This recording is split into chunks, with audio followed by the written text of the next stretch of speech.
बिस्मिल्लाहिर्रहमानिर्रहीम अस्सलाम वालेकुम। तो आज बनाने जा रही हूँ समोसा रोल, या आप इसको समोसा बाइट भी कह सकते हैं। बहुत ही आसानी से बन जाते हैं और बहुत ही मज़ेदार के बनते हैं। तो चलें इनको बनाना स्टार्ट करते हैं। सबसे पहले हमने 2 कप मैदा लेना है और इस 2 कप मैदे को आप अच्छी तरह से छान लें ताकि इसमें कोई सुंडी वगैरह ना हो। सावन का महीना है तो सुंडी वगैरह आ जाती है। तो 2 कप मैदे को आप अच्छी तरह से छान लें। छानने के बाद हमने इसमें 1 चम्मच अजवाइन और आधा चम्मच हमने नमक, 2 चम्मच हमने ऑयल डाला है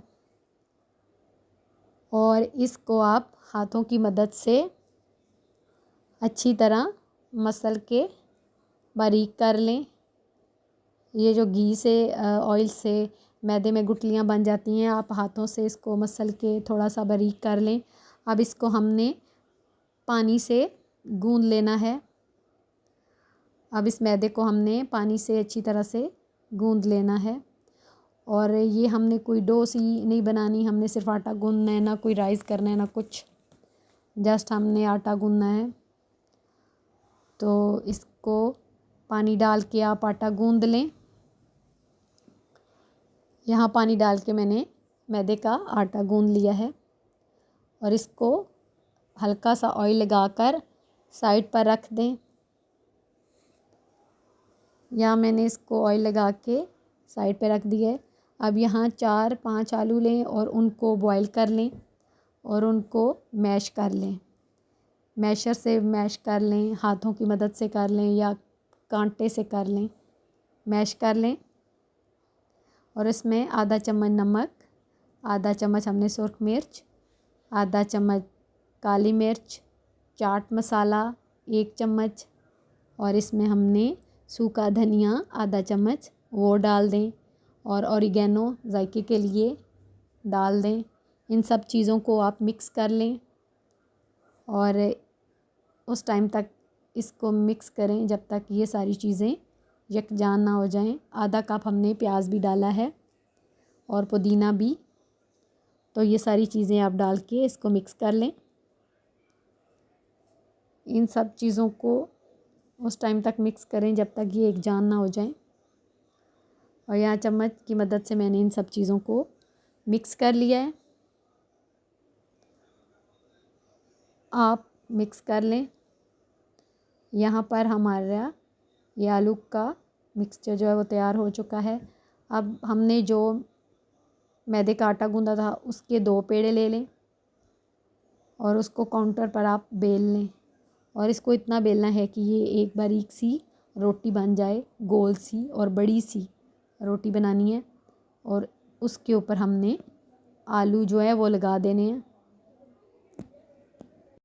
आपने एक बड़ी सी रोटी बेल लेनी है। यहाँ देखें, एक बड़ी सी रोटी मैंने बेल ली है।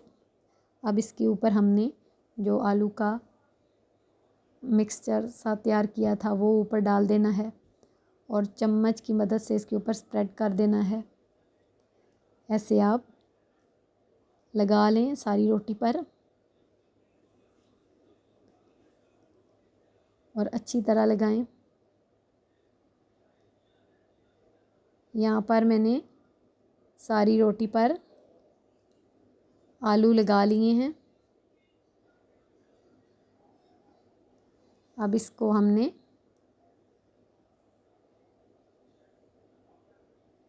फोल्ड करना है। आप रोटी को फोल्ड कर लें और इसके फिर हमने बाइट करने हैं। अब यहाँ छुरी की मदद से इसकी आप बाइट बना लें, छोटे छोटे रोटी को लंबाई में काट लें। यहाँ मैंने सारी रोटी को काट लिया है। अब हमने एक जिसमें डिप करना है मिक्सचर सा वो बनाना है। 2 चम्मच हमने मैदा लिया, दड़ा मिर्च आधा चम्मच और आधा चम्मच नमक और पुदीना काट के आप वो डाल दें और थोड़ा सा पानी डाल के इसको पतला सा एक पेस्ट सा बना लें। इतना पतला भी नहीं कि आपके उन बाइट्स के ऊपर ये ठहरे ही ना। आपने एक हल्का थोड़ा थिक सा पेस्ट बना लेना है। यहाँ हमने ये पेस्ट सा बना लिया है। अब हमने जो बाइट्स बनाए थे उसको हमने उस पेस्ट में डिप करके फ्राई कर लेना है। यहाँ ऑयल जो है वो गर्म हो चुका है। आपने सारे बाइट्स जो हैं वो इधर डाल देने हैं तेल में और इसको फ्राई कर लेना है। 2-3 मिनट ऊपर और 2-3 मिनट ऊपर आप इसको फ्राई कर लें। ये 5 मिनट में तैयार हो जाते हैं क्योंकि आलू हमारे जो हैं वो बॉयल हुए हैं, तो कोई मसला नहीं है। आप ये बच्चों को लंच में दे सकते हैं और शाम की चाय में भी इसको सर्व कर सकते हैं। बहुत ही आसानी से बन जाते हैं और इनको बनाना बहुत ही आसान है। यहाँ पर हमारे जो ये बाइट्स हैं वो तैयार हो चुके हैं। Spring roll, samosa roll. अब इसको निकाल लें। इसी तरह बारी बारी आप सारे बना लें। और यहाँ हमारे ये जो बाइट हैं, समोसा बाइट, ये तैयार हो चुके हैं। बहुत ही मज़े के बनते हैं। आप इनको घर पर ज़रूर ट्राई करें। इसी तरह आप सारे बना लें। अगर आपको आज की ये मेरी